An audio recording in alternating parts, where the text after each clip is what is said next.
Hello friends, welcome to my YouTube channel. आज हम लोग रामधारी गुप्ता खंड 2 से डिक्टेशन लिखेंगे। डिक्टेशन की स्पीड 100 वर्ड पर मिनट होगी। आप सभी लोग रेडी हो जाइए, डिक्टेशन स्टार्ट होगी 5 सेकंड बाद।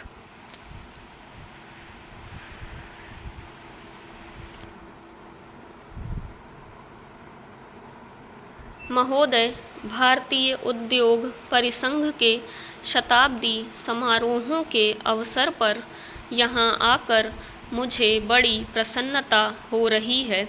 इस बात का विशेष महत्व है कि ये समारोह कलकत्ता में हो रहे हैं। हमारे देश के औद्योगीकरण में इस शहर ने अग्रणी भूमिका निभाई है। कलकत्ता हमारा पहला औद्योगिक व व्यापारिक केंद्र था, जहाँ विशेष रूप से चाय, पटसन और इंजीनियरी उद्योगों से संबंधित गतिविधियाँ केंद्रित थीं। अपनी महत्वपूर्ण सामरिक स्थिति के कारण यह पूर्वी भारत की प्रगति और अभिवृद्धि का मुख्य केंद्र बना रहेगा। हमारी नई नीतियों के परिणाम स्वरूप जिस नई पहल और प्रेरणा का प्रादुर्भाव हो रहा है, उससे मेरा विश्वास है कि कलकत्ता शहर का और इस सारे क्षेत्र का कायापलट हो जाएगा। मैं आपको बिल्कुल अभी हाल में प्राप्त एक महान सफलता के लिए भी बधाई देता हूँ, और यह इस क्षेत्र के औद्योगीकरण के लिए एक बहुत अच्छा शकुन है। चीज़ें इतनी बदल गई हैं कि कल तक जो विरोधी थे वही आज रक्षक बन गए हैं, और यह सचमुच में बड़ी खुशी की बात है। इस खुशी के मौके पर मैं भारतीय उद्योग परिसंघ को बधाई देता हूँ।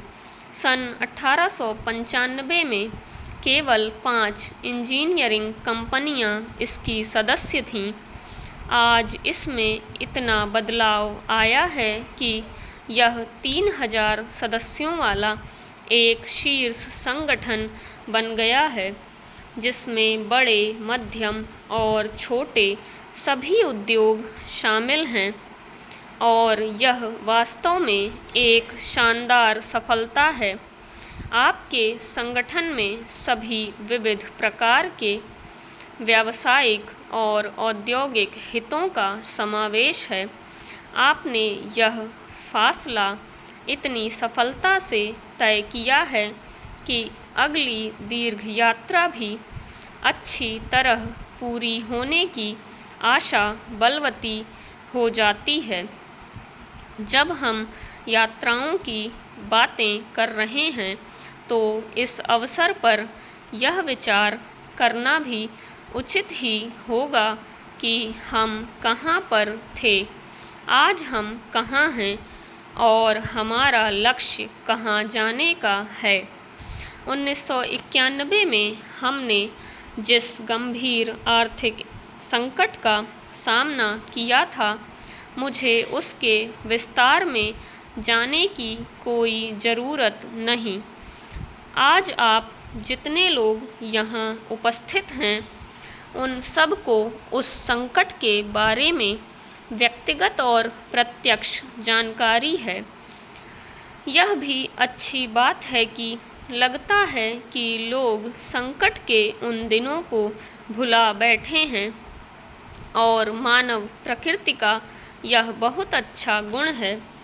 इसलिए आइए यह देखें कि आज हम कहाँ खड़े हैं।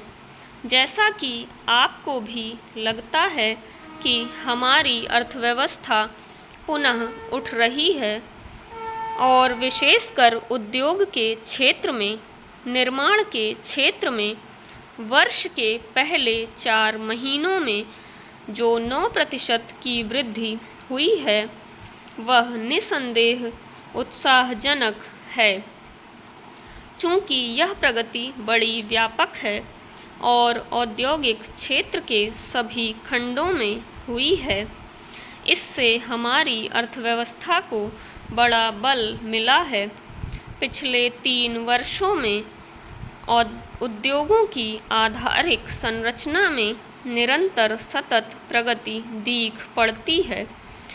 उपभोक्ता वस्तुओं के निर्माण में भी लगातार सुधार हो रहा है। महोदय, आर्थिक पर्यावरण में सब तरफ समायोजन होने लगा है। कृषि के क्षेत्र ने आर्थिक पुनरुत्थान में बहुत ही महत्वपूर्ण भूमिका निभाई है और वास्तव में तो इससे हमारी अर्थव्यवस्था के बाकी सभी क्षेत्रों को गति मिली है। हमारे खाद्यान्न का भंडार 3 करोड़ टन से अधिक है और हमारा विदेशी मुद्रा का भंडार लगभग 20 अरब डॉलर का है। इससे हमें अपने पर विश्वास भी होता है और आश्वासन भी मिलता है। यह सचमुच 1991 की परिस्थितियों के मुकाबले भारी परिवर्तन है। आज हम जो यह पुनरुत्थान देख रहे हैं, निसंदेह यह हमारी कड़ी मेहनत और अत्यधिक प्रयासों का फल है। गांव में किसान ने कड़ी मेहनत की है, कारखानों में मजदूर ने कड़ी मेहनत की है और ऐसे ही मैनेजरों या प्रबंधकों और उद्योग के अग्रणी व्यक्तियों ने की है।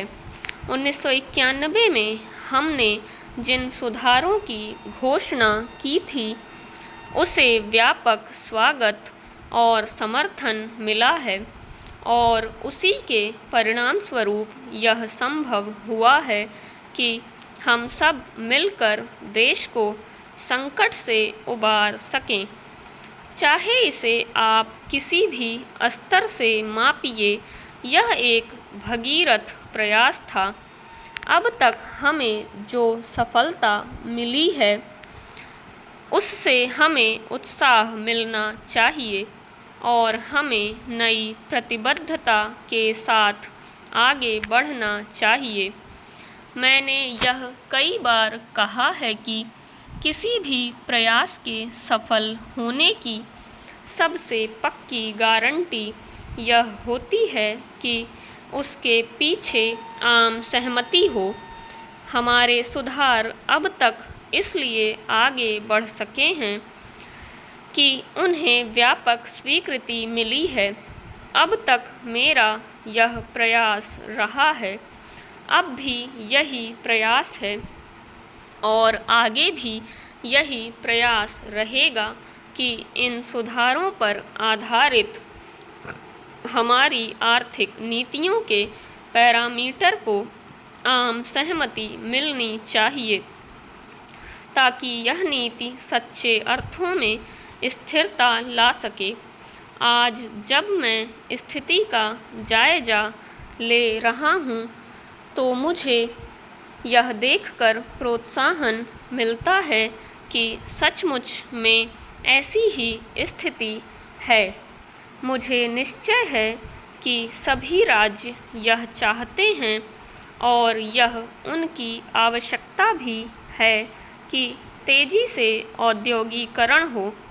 निजी क्षेत्र में भी कुछ राज्य सरकारें कभी कभी केंद्रीय सरकार से इसलिए रुष्ट हो जाती हैं कि वह उन्हें उतना धन नहीं देती जिसकी वे मांग करती हैं, परंतु उनकी नाराज़गी इसलिए कम हो जाती है क्योंकि वे जानती हैं कि केंद्रीय सरकार के पास भी उस प्रकार का धन नहीं होता जिसकी वे मांग करती हैं। वे सरकारी क्षेत्र में उद्योगों की मांग करती हैं, जो उचित भी है, परंतु फिर वे अनिच्छापूर्वक इस बात के लिए सहमत हो जाती हैं कि वे उद्योग निजी क्षेत्र में खोले जाएं और उसके पीछे सबसे बढ़िया कारण यह है कि वे भी जनता के लिए आवश्यक हैं। इस तरह विभिन्न कारणों से इन सुधारों या उनकी भावना के प्रति आम सहमति हो गई है। मैं और किसी चीज़ की मांग नहीं कर रहा और मैं बिना किसी हिचक के आज यह घोषणा करना चाहूँगा। फ्रेंड्स, ये 1000 शब्दों की डिक्टेशन है। ये ठीक 10 मिनट में बोली गई है। नेट 100 वर्ड पर मिनट की स्पीड रखी गई है। आप सभी लोग इस डिक्टेशन को लिखने की प्रैक्टिस करिएगा, इसकी आउटलाइन बनाने की कोशिश कीजिएगा। इसी के साथ मिलेंगे हम लोग नेक्स्ट वीडियो में। तब तक के लिए टेक केयर, बाय बाय।